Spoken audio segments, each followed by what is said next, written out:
Maka gaungkan hari ini, walau kita diajari akhlak yang baik oleh ayah ibu kita sejak kecil, untuk setiap ada orang yang lebih tua dari kita, kita mencium tangannya. Untuk kaum-kaum seperti mereka, mari kita galakan haram mencium tangan mereka mulai malam hari ini.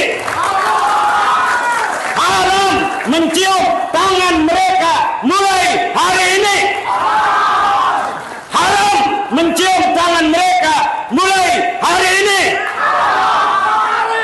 Dilihat dari video Pak Imad tadi, beliau mengatakan bahwasannya haram mencium tangan mereka. Mungkin kata mereka dari Syiakul Kalam tersebut adalah para habaib Bang Alawi. Mengenai mencium tangan seseorang, Imam Ibnu Majah meriwayatkan hadis yang bersumber dari Imam Ibnu Umar radhiyallahu anhu. Qala, Imam Ibnu Umar berkata, qabbalna yadan Nabi sallallahu alaihi wasallam. Mengenai hadis tersebut, Imam Al-Harari Al-Buwaiti di dalam kitab syarahnya yang bernama Mursyidu Dzawil Hijah wal Hajah ila Syarhi Sunan Ibnu Majah mengutip perkataan daripada Imam Sindi, yaitu wabil jumlati fatakbilu yadiman yutabarraku bihi lidinihi aw salahihi aw ilmihi jaizun idza lam yuaddi dzalika ila khalalin wa naqsin fid din ka'tiqadi ta'sirihi bijal binaf'in aw daf'i dharrin intaha Sindi wa illa faharamun. Imam Al-Buwaiti mengutip perkataan Imam Sindi, yaitu bahwasannya mencium tangan seseorang yang dicari keberkahannya karena keagamaannya atau karena kesolehannya ataupun karena keilmuannya, maka itu diperbolehkan. Selagi hal tersebut tidak ada unsur yang merendahkan atau menghinakan terhadap syariat agama Islam. Seperti apa? Seperti ketika kita mencium tangan seseorang, kita mempunyai keyakinan bahwasannya dengan kita mencium tangan tersebut dapat mendatangkan kemanfaatan atau menolak kemadharatan. Itu perkataan Imam Sindi. Lalu Imam Al-Harari Al-Buwaiti memberikan komentar bahwasannya wa illa faharamun. Nah, di sini an-nafyu ba'dan nafi yufidul isbat. Bahwasannya apabila dalam hal tersebut ada unsur yang merendahkan terhadap syariat Islam atau menghinakan terhadap syariat Islam, maka itu baru haram. Lalu, apakah dengan kita mencium tangan seseorang yang dalam dirinya mengalir darah baginda Nabi besar Muhammad sallallahu alaihi wasallam itu adalah kehinaan? Benar apa yang dikatakan oleh Kang Lutfi tadi. Imam Abi Daud juga meriwayatkan hadis dari Imam Abdullah bin Umar. Qala fadanawna yakni minan nabiyyi sallallahu alaihi wasallam faqabbalna yadahu.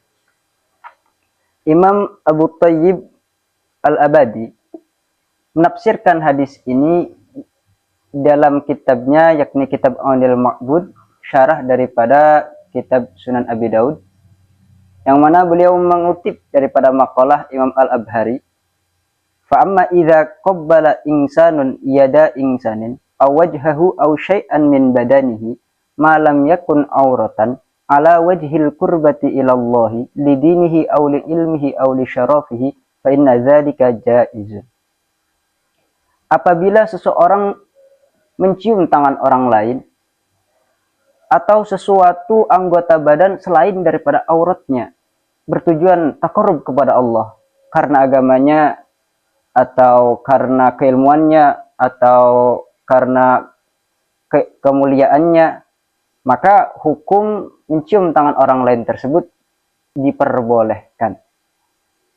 Dan Imam Abu Thayyib Al-Abadi juga mengutip daripada makalah Imam Mundir, wa takbil yadin nabiyyi sallallahu alaihi wasallam taqarrubun ilallah wa ma kana min dzalika ta'ziman lidunya aw li sultanin aw li shibhi min wujuhit takabburi fala yajuzu.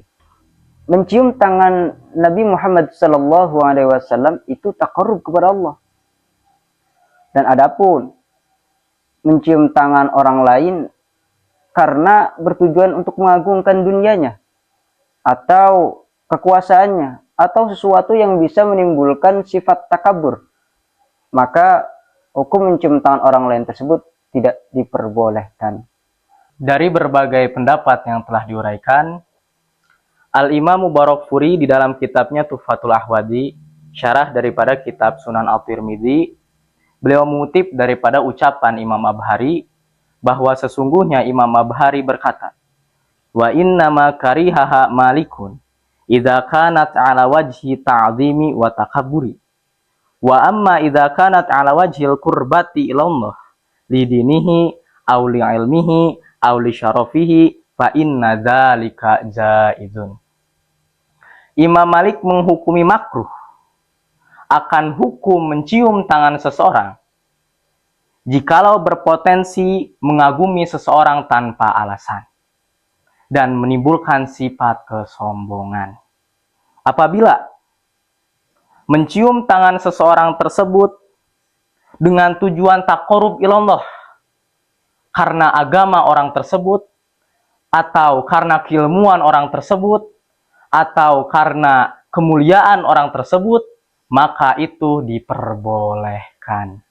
Tidak sampai di situ saja, Al-Imam Nawawi berkomentar di dalam kitab Adhkar Nawawinya, "Idza arada takbila yadi ghairihi in kana dzalika li juhdihi wa salahihi au ilmihi au syarafihi wa siyanati au nahwi dzalika minal umuri diniyati lam yukrah bal yustahab." Apabila seseorang mencium tangan orang lain karena kealimannya orang tersebut, karena keilmuannya orang tersebut, atau karena kesolehannya orang tersebut, atau hal yang selainnya yang masih bagian dari unsur keagamaan, maka itu tidak dimakruhkan, bahkan disunahkan. Wa in kana liginahu wa dunyahu wa sarwatihi wa syaukatihi wa wajahatihi inda ahli dunya wa nahwi dzalika fahuwa makruhun syadidul karohati. Bila mana seseorang mencium tangan orang lain karena hartanya, karena tahtanya, karena jabatannya, karena kegagahan menurut ahli dunia, maka mencium tangan seseorang tersebut dimakruhkan. Lantas, bagaimana dengan fatwa Ki Imad yang menyatakan haram mencium tangan mereka? Dari Syiakul Kalam Pak Imad ini yang dimaksud mereka adalah Sadah Ba'alawiyah, yang dimana Ba'alawi banyak orang yang keilmuannya mumpuni, banyak dari Ba'alawi orang-orang yang soleh. Tapi kok bisa Pak Imad ini mengharamkan mencium tangan mereka? Dan Imam Nawawi mengutip kaul Mutawali, qalal Mutawali min ashabina la yajuju fa asyara ila annahu haram. Imam Nawawi mengutip makalah Imam Mutawali yang mengatakan tidak boleh mencium tangan karena hartanya, karena pangkatnya, karena kegagahannya menurut ahli dunia. Dari kata tidak boleh ini, bahwasanya Imam Mutawali mengisyarahkan haram mencium tangan orang lain atas dasar kekuasaannya, atas dasar kegagahannya menurut ahli dunia. Dari penjelasan Imam Nawawi tadi tentang masalah mencium tangan seseorang, Imam Nawawi pun berkata di dalam kitab Rawdatul Talibin, beliau berkata, wa amma taqbilul yaddi fa in kana li zuhdi sahibil yaddi wa salahihi au ilmihi au syarafihi wa siyanatihi wa nahwihi minal umuri diniyati fa mustahabbun wa in kana lidunyahu wa tharwatihi wa syaukatihi wa wajahatihi wa nahwi dzalika fa makruhun syadidul karohati wa qala al mutawalli la yajuju wa dhahiruhu tahrim. Dari penjelasan Imam Nawawi dan juga hadis-hadis Rasulullah Shallallahu Alaihi Wasallam berikut tafsiran-tafsirannya. Lantas apakah kita salah jika kita mencium tangan Sadah Alawiyah karena tujuan kita memuliakan mereka? Karena di dalam tubuh mereka mengalir darah Rasulullah Shallallahu Alaihi Wasallam. Dan dari penjelasan tadi, berikut hadis dan tafsirannya, saya tidak menemukan kecocokan, keakuran. Alasan Pak Imaduddin Usman Al-Bantani menghukumi haram mencium tangan mereka, yakni mencium tangan Sadah Alawiyah, sesuai akur dengan alasan-alasan para ulama.